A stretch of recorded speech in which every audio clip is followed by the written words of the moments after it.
and welcome to Stamping with Ian. You can find me on my blog stampingwithian.blogspot.co.uk and on various bits of social media. Just do a search for Stamping with Ian. Today, quick tutorial: how do I convert a PDF into an image so that I can use it in a blog post or in a social media post.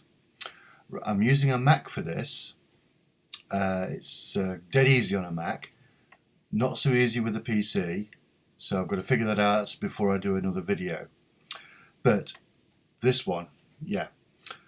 Find your PDF. I've already downloaded one from Stampin' Up, which is this one, and it's how to do your sandwich, your Big Shot sandwich.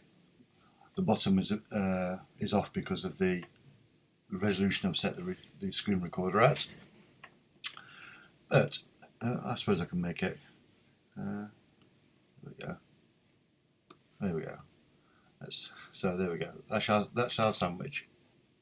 It's a PDF, so not a lot of use at the moment. What we're going to do is, it's opened up in the preview program on the Mac. We're going to click on File,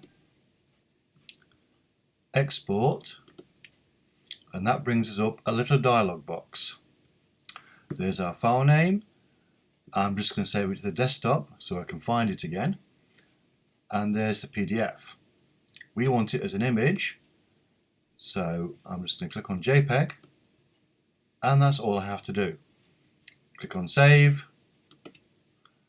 and there we go. Job done.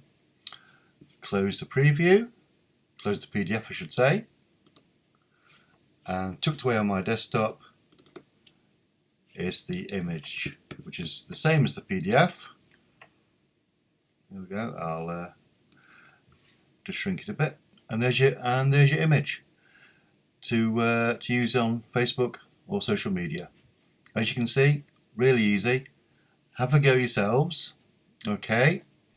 I'll do a video on doing it on the PC as soon as I figured out the screen recording software, which I don't have yet. Right. This has been Stamping with Ian.